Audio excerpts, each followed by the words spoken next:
आजकल गर्मियाँ बहुत तेज पड़ रही हैं, तो ऐसी गर्मियों में प्रेग्नेंट माँ को कुछ स्पेशल केयर करनी होगी। अदरवाइज डिहाइड्रेशन, लो बीपी, फटीग, नींद ना आना, लो एमनियोटिक फ्लूइड, ऐसी बहुत सारी प्रॉब्लम्स हो सकती हैं और हीट वेव लगने का भी खतरा रहता है। क्या आइडियाज़ है इन सबसे बचने का, आइए सीखते हैं। जब टेम्परेचर 40 प्लस चला जाता है तो ऐसे में बहुत तेज गर्मी रहती है और हीट स्ट्रोक लगने का खतरा बहुत ज़्यादा होता है। ऐसे में जो फीमेल्स प्रेग्नेंट हैं उनके साथ बहुत प्रॉब्लम्स होती हैं। सफोकेशन, एक्सेसिव स्वेटिंग, भूख न लगना बहुत कॉमन प्रॉब्लम है।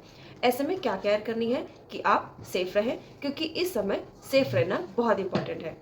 ऐसे हम इस मौसम के साइड इफेक्ट से बचें, इट्स वेरी वेरी इंपॉर्टेंट। तो क्या करना है? नंबर 1, इस समय आपको किसी भी आउटडोर एक्टिविटी से बचना है ड्यूरिंग सन एक्सपोजर। सूर्योदय से सूर्यास्त तक जब सन एक्सपोज्ड होता है, ऐसे टाइम में आपको आउटिंग नहीं करनी है। आपको वॉक करनी है तो आप बिफोर सनराइज करें। आपको मार्केट जाना है, कुछ सामान लाना है तो आप सनसेट के बाद जा सकती हैं। इवन उस टाइम पे भी बहुत टेम्परेचर होता है, तो बेस्ट पॉसिबल आइडिया यह है कि आप आउटिंग को अवॉइड करें। आप ऑनलाइन चीज़ें ऑर्डर करें और आप घर बैठे भी बाहर की डिलीवरी और सर्विसेज का इस्तेमाल कर सकते हो। तो ये एक वाइज तरीका हो गया। अदरवाइज आप एक्सपोज ज़्यादा होंगे बाहर तो आपको हीट स्ट्रोक लगने का डर रहता है। इस समय समझदारी इसी में है कि आप एक्सपोज ना हो।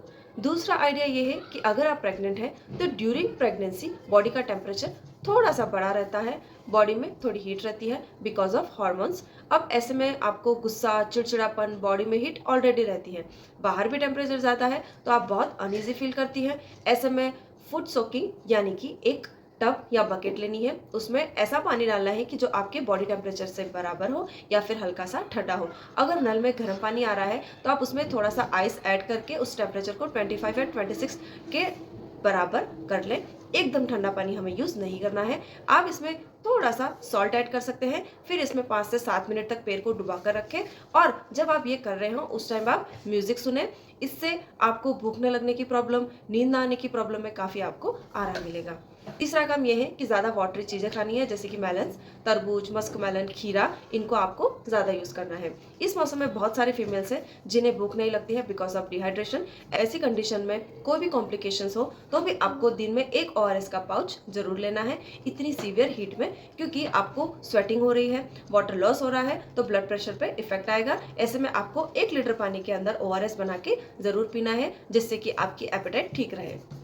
अब ऐसे में डाइट में क्या लेना है? खाने का मन नहीं करता है तो फ्लूइड रिच डाइट आप बनाएं। जैसे कि आपको भूख बिल्कुल नहीं है तो आप सपोज क्या करिए, दलिया या खिचड़ी ले लें, इसमें वेजिटेबल्स ऐड कर लें। जितनी वैरायटी की वेजिटेबल्स आप इसमें ऐड कर सके ज़रूर ऐड करें। इस मौसम में दही की बजाय आप बटर मिल्क लें। दही जितना है उसका 3 गुना इसमें पानी ऐड करें, अच्छे से मिक्स करें, भुना हुआ जीरा ऐड करें। भुना हुआ जीरा बहुत कूलिंग होता है, आयरन भी होता है इसमें और फाइबर भी होता है। साथ में आप ऐड करें काला नमक और पुदीना और फिर इस बटर मिल्क को आप यूज़ करें। बटर मिल्क आप दिन में 3 से 4 बार भी ले सकते हैं, इससे कोई प्रॉब्लम नहीं होगी। इसके अलावा आप आम पन्ना यूज़ कर सकते हैं। बेल का जूस आपको प्रेगनेंसी में ज़्यादा यूज़ नहीं करना है, क्योंकि बेल का जूस सभी के लिए सेफ नहीं होता है। तो अगर आपको ये पीना है तो कभी कभी कम मात्रा में यूज़ करें, रोज़ आपको बेल का जूस नहीं लेना है। डेयरी प्रोडक्ट्स में आप बटर मिल्क ज़्यादा से ज़्यादा यूज़ करें। पनीर आप यूज़ कर सकते हैं बिकॉज मिल्क की बजाय पनीर जो होता है वो ईजी टू डाइजेस्ट होता है। तो पनीर की करी, पुलाव, जो भी आप प्रेफर कर सकती हैं और वो प्रिपेयर करके ज़रूर लें। आपकी जो डाइट है उसका पोर्शन साइज आप 20% कम कर दें। 20% कम करने से क्या होगा कि 80% लिया आपने पोर्शन, तो उससे अगली भूख के लिए आपकी बॉडी रेडी रहेगी। आपको फिर टाइम से भूख लग जाएगी, क्योंकि इस मौसम में भूख वैसे भी कम लगती है। नींबू को अपनी डाइट में ज़रूर इस्तेमाल करें। तो इन चीज़ों का ख्याल रखें, आप हेल्दी रहेगी। Hope it best for you. Thank you, bye.